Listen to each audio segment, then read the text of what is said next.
Welcome back to Drive to Revive. Today we're finishing up several of the last pieces of the engine assembly. The power steering pump rebuild gets completed, the clutch and fly will go on, and we install some spark plugs and ignition coils. We'll also knock out a few remaining chassis items like the heater core hoses and a throttle cable as we get this engine fully buttoned up. Okay, let's go ahead and actually reassemble the power steering. So here's the seal kit that we have. Just a couple of clips in the seals that we're going to be replacing. Let's first get in this front shaft seal. Honestly, that feels a lot easier than I expected to go in. I'm going to pre-lube it with some Dex 3 ATF. That is what these take, or at least mine does. It's kind of one of those confusing things out on the internet. Some take the CHF 11, I believe is what it's called. I can't remember. It's the same stuff they use in like the SMG transmissions and stuff like that. But you basically need to just pay attention to what your cap says. If sometimes they'll have the marking, if they have the special CHF 11, it'll be a green sticker, but they tend to rip off. So that's sort of what leads to a lot of confusion because they didn't really make a different reservoir. I guess the other way to know is just to see what's actually in your reservoir. If it's red, it's ATF. If it's green, it's the other stuff. And the other stuff is way more expensive. There's some properties that go back and forth on why you'd want to use one over the other, but I'm not going to get into that today.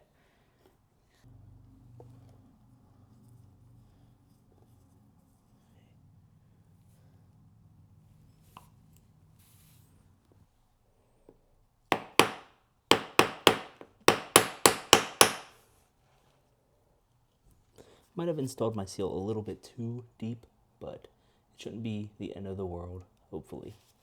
We'll just keep an eye on it. If I have to rebuild it again, no biggie. It's not too expensive nor hard. So just went ahead and got a socket about the same diameter and tapped it in. Okay. We can go ahead and install the rotor that holds the vanes now. It is slotted. Just put it on. Let's get our vanes. Something very important to note is on the vanes, there is a side that is squared and a side that is like beveled or rounded, I should say. It's hard to show on camera, but this right here is the side that is rounded. That should face outwards from the little rotor here. If you do it the wrong way, you can definitely damage your pump as those harsh edges scrape along. So just make sure that you're installing it correctly. They don't necessarily need to go back in the same exact spot that they came out of, but just make sure that they are at least the outer edge is the correct edge.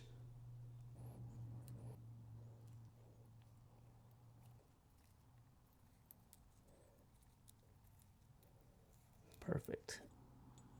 Put that down.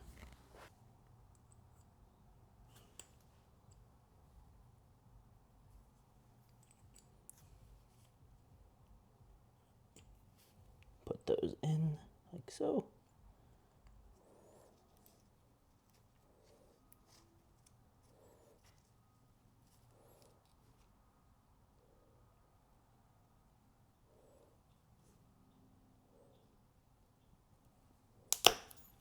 I just want to say this clip is the most awful thing to uninstall and install. What ultimately ended up working is just because I couldn't find very much options to do it, I used a flat screwdriver. I held it down with one finger and was able to slowly pry it and push it and squeeze it down. But man, that is very tough to get in. Good luck. It was rough, but okay, let's get back to it. Now that we got that out of the way. Got tools scattered everywhere now. Trying different pliers. Oh. Let's go ahead and pour a little ATF in there.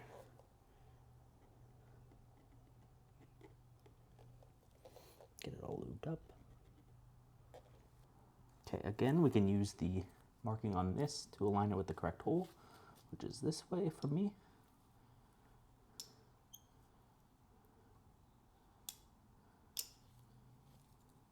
Okay, let's go ahead and take our rubber gasket now.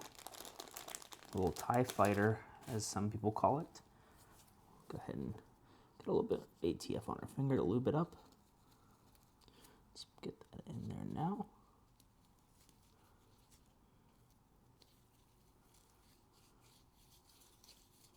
Okay, and then we have this second seal that goes on top of this. It's a little bit harder of a seal. And that actually inserts around the outside of the black rubbered one. Okay, and then we have this one last O-ring seal that we'll put on the outside. I'm lubricating with some ATF real quick. Put it on the outside ring. Get it nice and situated. Make sure everything is seated correctly. Nothing weird. Okay, perfect. Okay, this is one of those parts that you didn't necessarily have to do, but because I was ultrasonically cleaning mine, I decided to just do it. So I took out the inner workings of this part. I just didn't want those to all get gunked up while they're in the ultrasonic cleaner.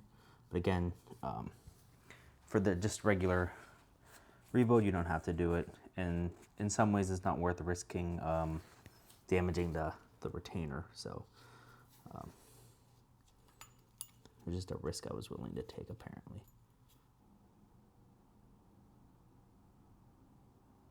Okay.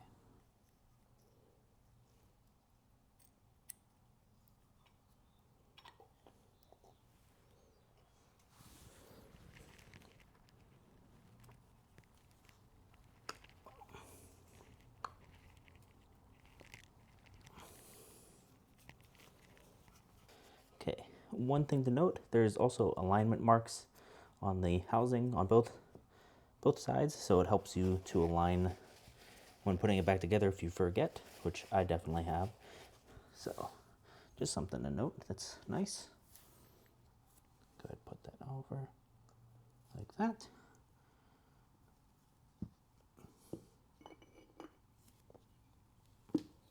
Okay, this should be the correct orientation for the mounting.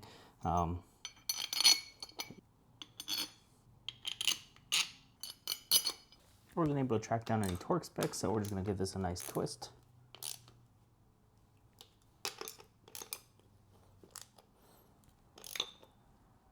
Here's our hardware for that, for the bracket.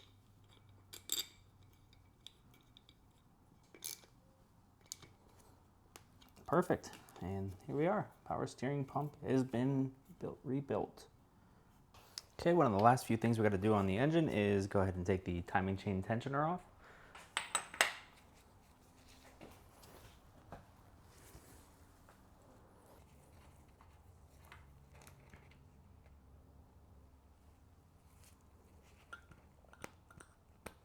So this tensioner is probably original.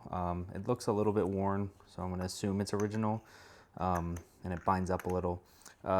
Replacing this can save your engine, so it's one of those things that's worth doing. They're kind of expensive, but like I said, you can save an engine just by replacing this. You know, if your guides are broken and stuff, this can kind of band-aid it. And of course, they just need replaced over time because they wear out. You can buy just the plunger. I usually just buy the whole thing though, just to have a fresh start on the life cycle of it. So let's go ahead and clean this hole up and then put the new one in. Take our old washer off. Brand new tensioner and a brand new crush washer. Make sure to order this. Usually they don't come with it, so you gotta order it separate. You don't want to reuse it. You'll probably have an oil leak if you do.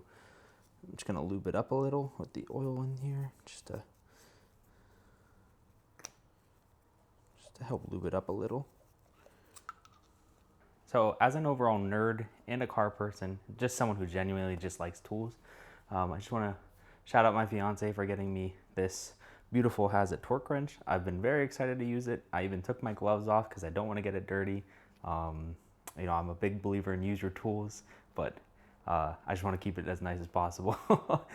This thing is nice and very sweet, so I'm excited to use it. This is going to be the first bolt I use it on, so it's an exciting time, and I needed to mention that. The torque spec is 70 Newton meters.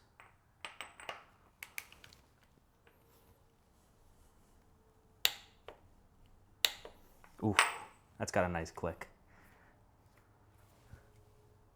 Now let's go ahead and replace some of the heater core hoses. Back here, we have two OEM ones and then an OE one to put, oh no, in that. Looks like I should put the splash bucket down.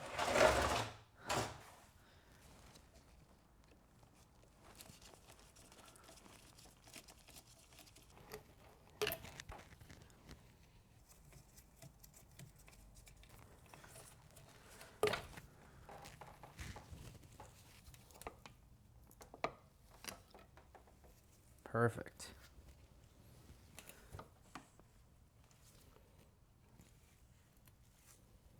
Let's go ahead and put this next one on.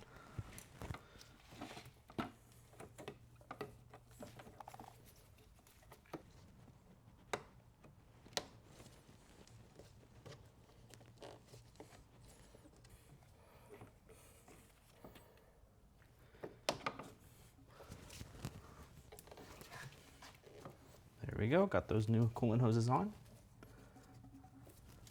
We're gonna go ahead and have to replace this cable over here now. This goes to this motor here. First gonna go ahead and remove these two 10 millimeters.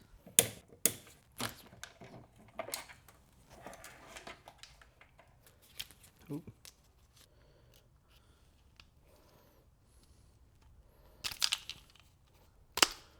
Oh, that's not great. I wish that hadn't happened. So it looks like we just gotta slide it this way, and then we can push the little dowel up. See, now that it's up, we can go ahead and fully pop it out like so, and slide it through. So there we go. Wasn't so bad. I'm a little upset that I broke this, but I mean, what can you do? It's like 27-year-old plastic, so it is what it is. It should still function properly. It's probably not the biggest deal. It is out of the element for the most part. I questioned when I was ordering this how often this cable is actually replaced, because I feel like it's just one of those weird things that not many people need or replace, so just kind of funny. All right, so I guess we'll just do the same exact thing in reverse here. I'm going the wrong way. That could have been bad. I wonder if there's a particular direction they want it.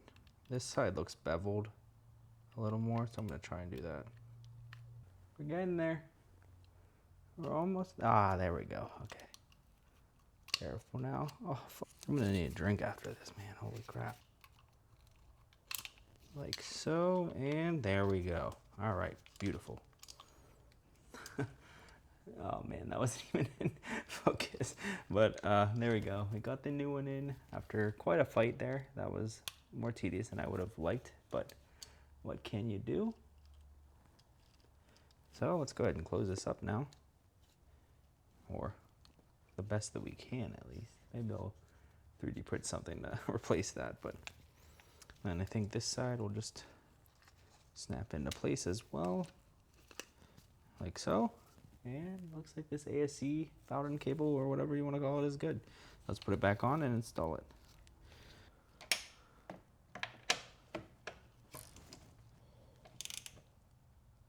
Perfect. Let's go ahead and remove our spark plugs, swap those out. I'm not gonna lie, this is mildly concerning, seeing the spark plug so nasty like that. I'm just gonna hope that the seal went bad. The actual plug itself doesn't look awful, but that is quite gunked up there. I'm thinking the valve cover seal just went bad and turned this into an oily, gelatinous mess. This one seems to be in the same condition, quite nasty. Oil, a lot of oil and gunk on the threads. This one's a bit better. Definitely still gunked up. This one isn't too bad either. Just mostly gunked up on the threads and oily. Cylinder 2 is quite oiled up. A little concerning. And cylinder 1, also oily mess. Now I'm gonna go ahead and bore scope it just to check inside the cylinders and make sure they're all good. It's probably gonna be hard to show. Unfortunately, this doesn't have an HDMI out, but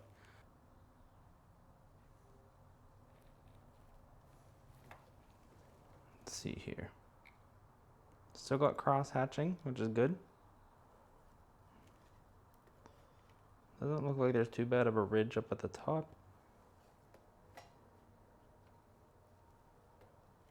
Okay. Doesn't look too awful in here. A little bit of carbon buildup. The valves are open on that side. That's kind of cool.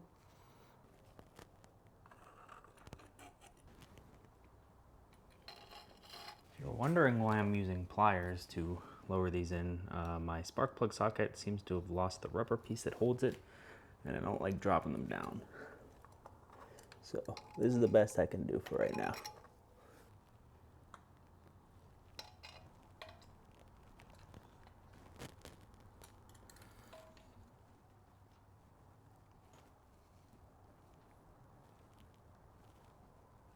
I actually have not gotten new coil packs yet, so we're gonna go ahead and reuse the old ones for now. The car did run perfectly fine, so in theory it shouldn't be a problem, but we'll definitely replace them here in the future.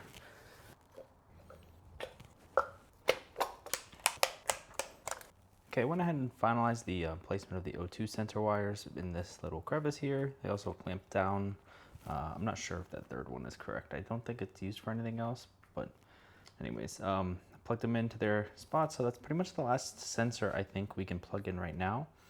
I'm gonna go ahead and get this thing off the engine stand for the last time, and we're gonna go ahead and put the flywheel and clutch on, and we just gotta change the clutch line out real quick, and then this engine should be able to go back in the car. Let's go ahead and get this thing all chained up.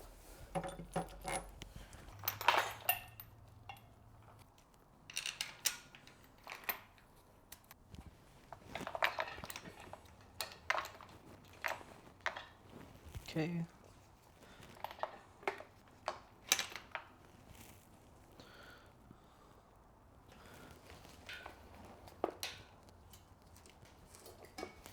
Let's go ahead and start pumping her up.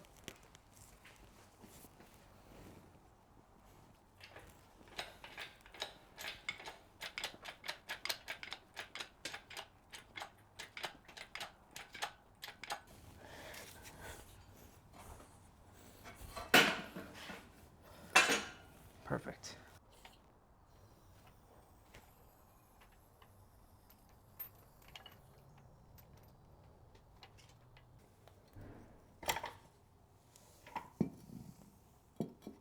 So real quick, I just wanted to go over the flywheel that we got and compare it to the OEM one. I'll put on screen what the weight of this is versus the OEM, and it's pretty incredible. I just picked them both up, and it's crazy. So this kit I got comes with everything, and it's very OE-like. So other than the flywheel not being, the original, it's using a Sachs clutch and clutch plate, or pressure plate, sorry. And so it's going to feel a little bit more like OEM than some of the other options out there. I like that it uses OE parts too. Like Sachs is a pretty known BMW OE or OEM manufacturer for certain parts. So that's sort of one of their driving forces that got me to want to try this one out. There's plenty of other lightweight flywheels out there, but this one was just drawing in just because of that quality. But it's crazy. This thing is like, I need two hands to hold this thing up, and it is. I mean, it's a hunk of metal. And then I'm gonna take off my gloves because I don't want to get it nasty. I mean, I can one hand this and toss it. It's nuts. So I'm super excited to try this out and experience a lightweight flywheel.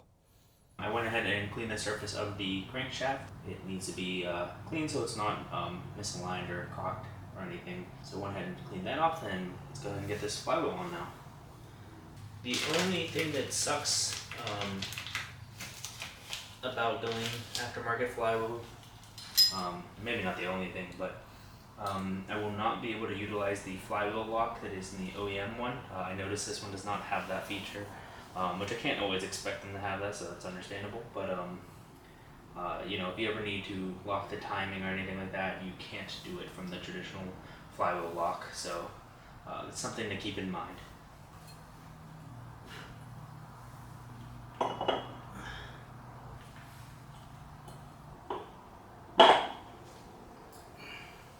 case.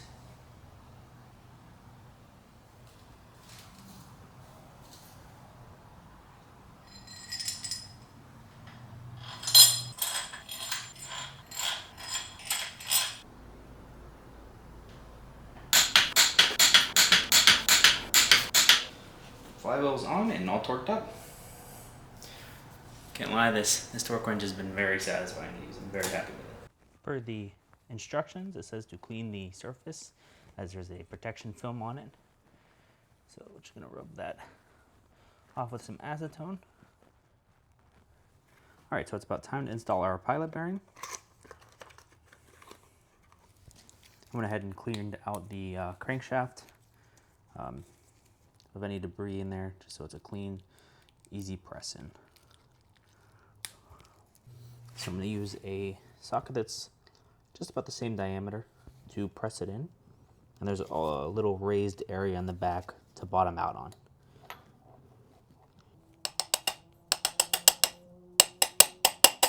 Don't mind me using my 1/2 inch as a hammer. I don't have one with me right now.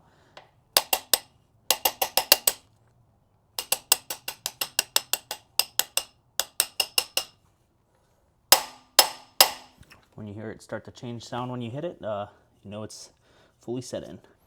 Time to install the pressure plate and clutch.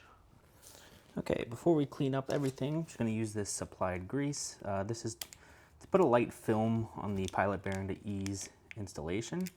Not a whole lot is needed.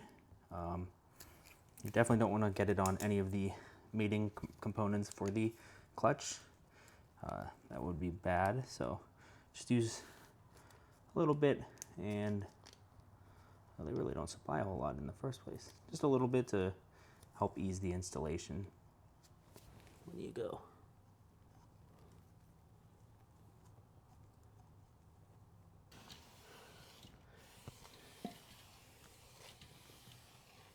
Perfect.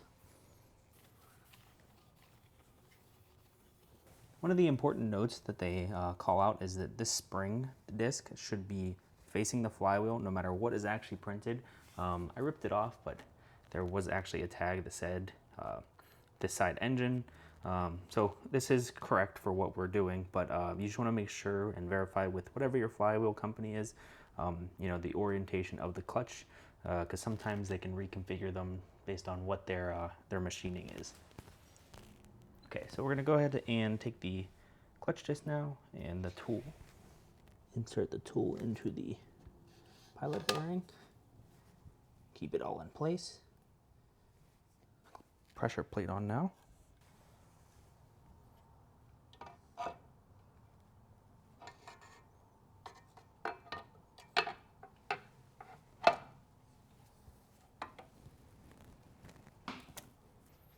Okay, I'm going to go ahead and torque these down to 23 Newton meters. JB Racing gives a tolerance of